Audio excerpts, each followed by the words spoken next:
नमस्कार। Indian factories act series के दूसरे वीडियो में आप सभी का स्वागत है। पिछले बार हमने जाना कि फैक्ट्री क्या होती है और फैक्ट्री में काम करने की मिनिमम आयु कितनी होती है। आज हम जानने वाले हैं कि फैक्ट्रीज एक्ट के अंतर्गत एक एम्प्लॉय को क्या क्या बेनिफिट्स मिलती हैं और उसके क्या क्या राइट्स हैं, यानी ये हक अगर उन्हें ना मिले तो वो जाके जुडिशरी में कंप्लेन कर सकते हैं। तो पहले समझते हैं कि एम्प्लॉय कौन होता है। एम्प्लॉय यानी कि वो इंसान जो फैक्ट्री में अपना श्रम देता है और जिसके बदले उसे पैसा मिलता है। एक और कॉन्सेप्ट है जो है एम्प्लॉयर। एम्प्लॉयर अगर सीधे शब्दों में आप जानें तो ये कंपनी का मालिक होता है।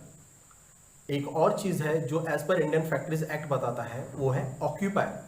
ऑक्यूपायर यानी वो इंसान जो कि फैक्ट्री के सारे फिनेंशियल मैटर के लिए रेस्पॉन्सिबल है।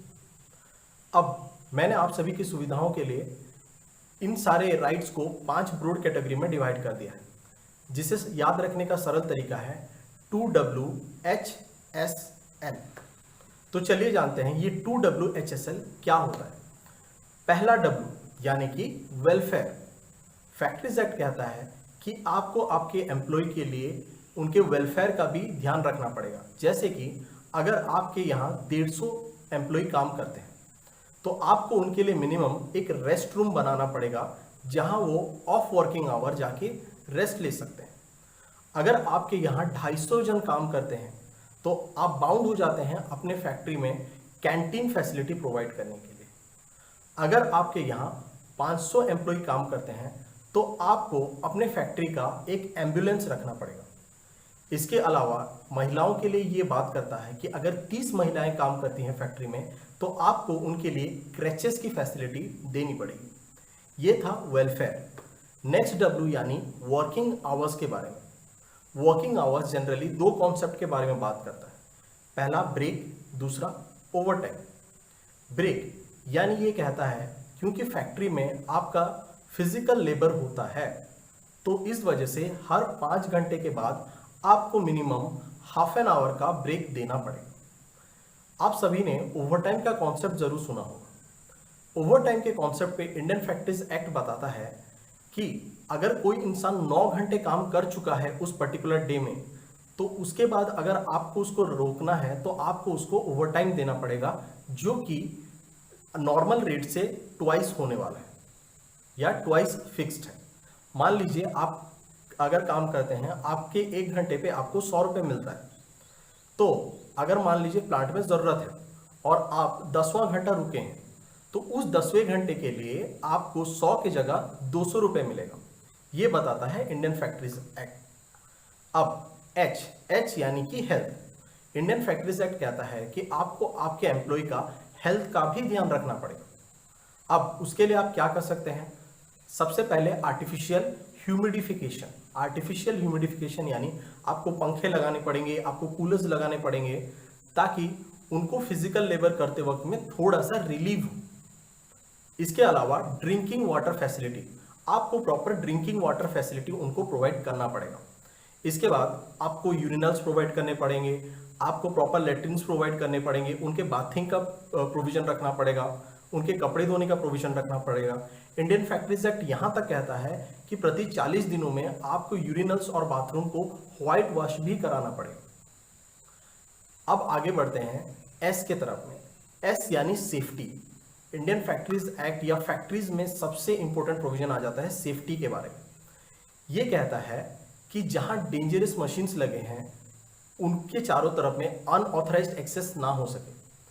उदाहरण के तौर पे अगर किसी को उस मशीन के बारे में पता नहीं है तो वो उसके आसपास में नहीं जाना चाहिए।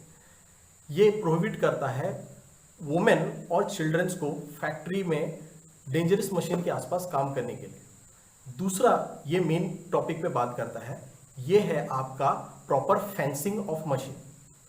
जैसा कि आप जानते हैं जब कोई भी मशीन रन करता है तो वो अपने आसपास में वैक्यूम क्रिएट कर लेता है अगर वो हाई स्पीड में रिवॉल्व करता है। तो आप जानते होंगे कि जहाँ पे वैक्यूम क्रिएट होता है वहाँ पास वाले जगहों से चीज़ें अपने आप चली आती हैं, जिसके वजह से इवन अगर आप देखेंगे कि अगर ट्रेन चली जाती है हाई स्पीड में तो आप उसके तरफ में खींचे चले जाते हैं ऑटोमेटिकली। इस वजह से ये कहता है कि जितने भी मशीन्स हैं उनकी प्रॉपर फेंसिंग हो, ताकि कोई भी ऐसे ही उसके पास में ना चला जाए। आखिर चलते हैं एल के तरफ में। एल यानी लीव पॉलिसी। ये कहता है कि आपके कैलेंडर ईयर में जो भी स्टेट डिक्लेयर हॉलीडेज हैं वो आपको बाध्य देने पड़ेंगे अपने एम्प्लॉयज को। इसके अलावा ये एक और कॉन्सेप्ट के बारे में बात करता है जो कि है आपका कैजुअल लीव, यानी कि अगर आपने 20 दिन काम किया तो आपको 20 दिन के बदले 1 दिन का पेड लीव तो जरूर मिलेगा। हाँ, ये policy factory to factory, companies to company differ करती हैं। कोई शायद आपको ये भी कह दे कि 15 दिन में भाई एक पेड लीव है, कोई ये भी कह सकता है कि शायद 10 दिन में एक पेड लीव है, लेकिन बेयर मिनिमम 20 दिन में आपको एक पेड लीव तो जरूर मिलेगा। ये कहता है आपका इंडियन फैक्ट्रीज एक्ट। तो आशा करता हूं आज के वीडियो में आपको समझ में आया होगा कि क्या 5 ब्रॉड क्लासिफिकेशन है जो कि एज पर इंडियन फैक्ट्रीज एक्ट एक एम्प्लॉय को गारंटेड राइट्स हैं। अगर ये नहीं मिले तो ये जुडिशियरी में कंप्लेन कर सकते हैं। हाँ, जुडिशियरी डिफर कर सकता है, किसी केसेस में आपके हाई कोर्ट्स, सुप्रीम कोर्ट आ सकते हैं, किसी केस में आपके ट्रिब्यूनल्स आ सकते हैं। तो अगर आपको आज का वीडियो पसंद आया तो प्लीज़ लाइक करें, और अगर आपको ये चैनल पसंद आता है तो प्लीज़ इसको अपने दोस्तों में शेयर करें, सब्सक्राइब करें। और कोई भी नए टॉपिक के बारे में अगर आपको जानना है तो प्लीज़ कमेंट बॉक्स पे ज़रूर लिखें। नेक्स्ट हम वीडियो बनाने जा रहे हैं अप्रेंटिस वर्सेस जॉब। ये मुझे लास्ट टाइम रिक्वेस्ट आया था, तो तब तक के लिए ध्यान रखिए, stay safe, thank you very much, जय हिंद।